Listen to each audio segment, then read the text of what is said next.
ഇന്ന് സീറോ മലബാർ സഭയിൽ പരിശുദ്ധ കുർബാനയെക്കുറിച്ചുള്ള അസ്വസ്ഥതകളും ബുദ്ധിമുട്ടുകളും അനുഭവപ്പെടുമ്പോൾ മുഴങ്ങിക്കേൾക്കുന്ന 3 പദങ്ങളാണ് കൽദായവൽക്കരണം, ഭാരതവൽക്കരണം, ലത്തീകരണം. എങ്ങനെയാണ് കൽദായവൽക്കരണം എന്ന തെറ്റായ പദപ്രയോഗം ഉണ്ടാകുന്നത്? അതിൻ്റെ കാരണം ചരിത്രപരമായ അജ്ഞതയാണ്. അതായത് തോമസ് ലീഹ ആദ്യം വന്നത് കരമാർഗമാണ്.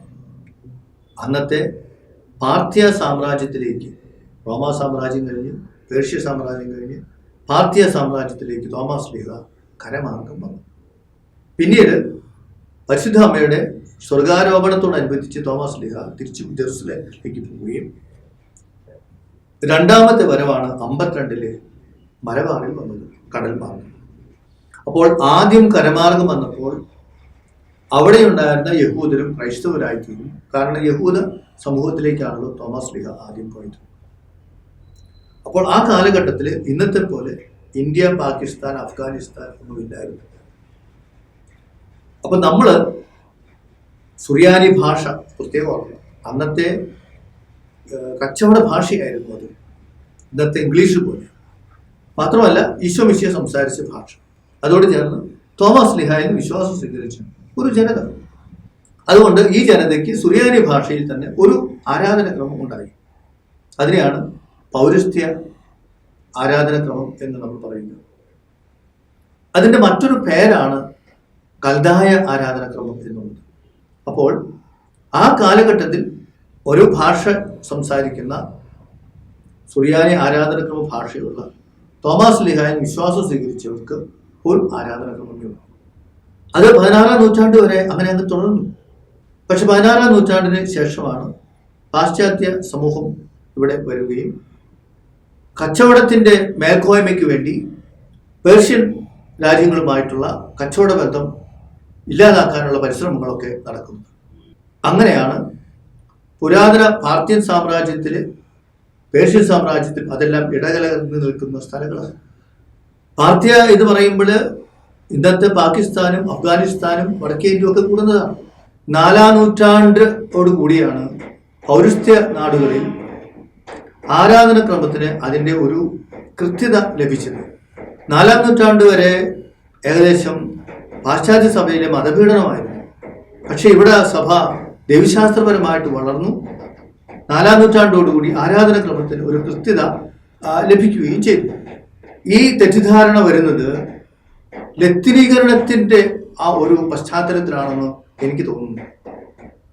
കാരണം 16-ാം നൂറ്റാണ്ടോടുകൂടി കൊളനൈസേഷന്റെ ഭാഗമായി പാശ്ചാത്യ രാജ്യങ്ങൾ, പോർച്ചുഗീസും സ്പെയിനും ഒക്കെ ഇവിടെ വന്നപ്പോൾ അവരുടെ കൂട്ടത്തിൽ വന്ന മിഷണറിമാര് ഇവിടെ കണ്ട പൗരസ്ത്യ ആരാധന ക്രമവും കാര്യങ്ങളൊക്കെ പാഷണ്ഡതയാണെന്നൊക്കെ തെറ്റിദ്ധരിച്ചു.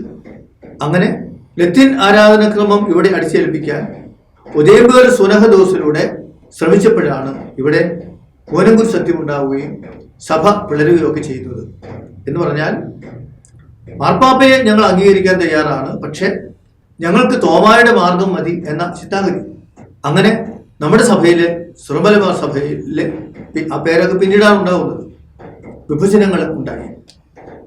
പൗരസ്ത്യ ആരാധനാക്രമത്തോട് ചേർന്ന് നിൽക്കുന്ന പാശ്ചാത്യ ആരാധനാക്രമം ഇവിടെയുള്ള പാശ്ചാത്യ സഭയെ അംഗീകരിക്കാത്ത വിഭാഗവും സ്വീകരിച്ചു.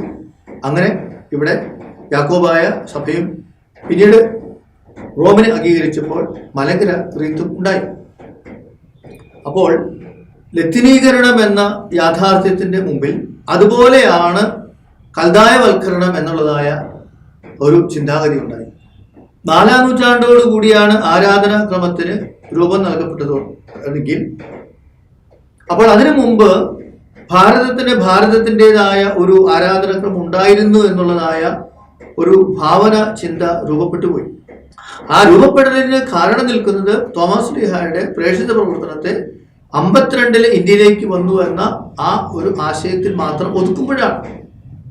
മറിച്ച് തോമസ് ലീഹ ആദ്യം കരമാർഗം വന്നുവെന്നും ഞാനിവിടെ ആവർത്തിക്കുകയാണിത്.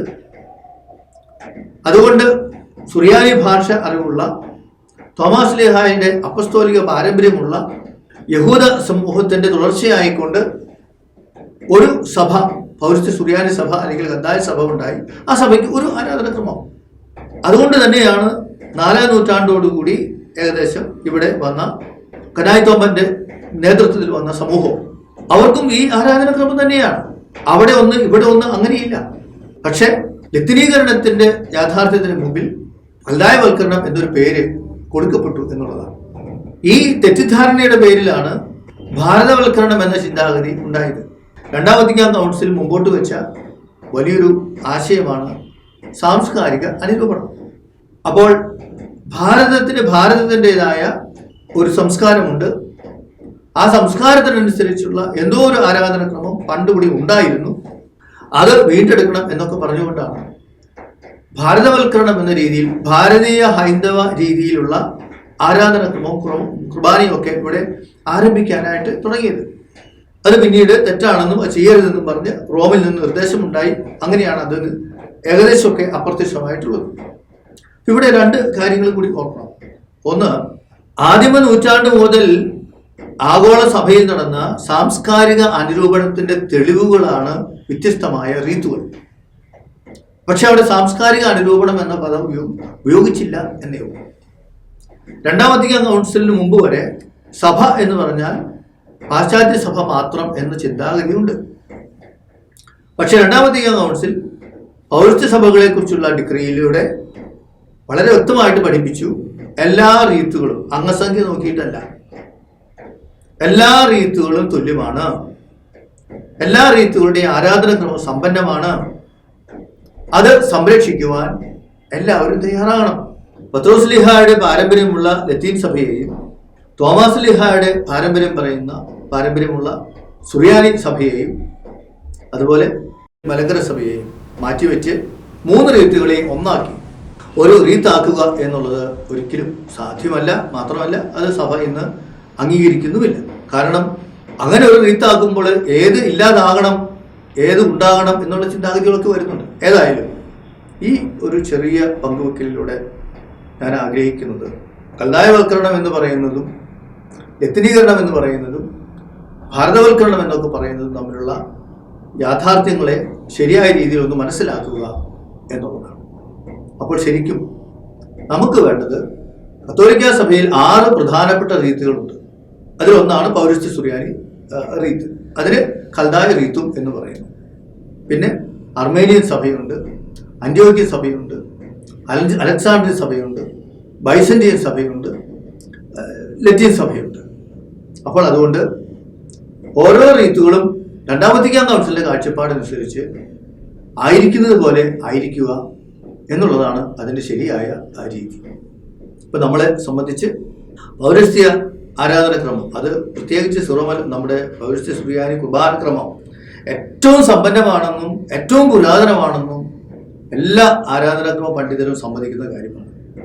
അപ്പോൾ അതിൽ അഭിമാനം കൊള്ളുവാനും അത് വളർത്തിയെടുക്കാനും കാത്തു സൂക്ഷിക്കുവാനും തലമുറകളിലേക്ക് പകരാനും അതേസമയം തന്നെ ചരിത്രത്തിൻ്റെ ഗതിയിൽ ഇവിടെ വന്നിട്ടുള്ള അല്ലെങ്കിൽ ഇവിടെ ആയിട്ടുള്ള ഇപ്പോൾ ഇവിടെയുള്ള ലത്തീൻ സഭയെയും മലങ്കര സഭയെയും അംഗീകരിച്ചുകൊണ്ട് പരസ്പരം അംഗീകരിച്ചുകൊണ്ട് മുന്നോട്ട് പോകുന്ന ഒരു കാഴ്ചപ്പാടാണ്, മുന്നോട്ട് പോകേണ്ട ഒരു കാഴ്ചപ്പാടാണ് നമുക്ക് വേണ്ടതെന്ന് ഞാൻ വിശ്വസിക്കുന്നു.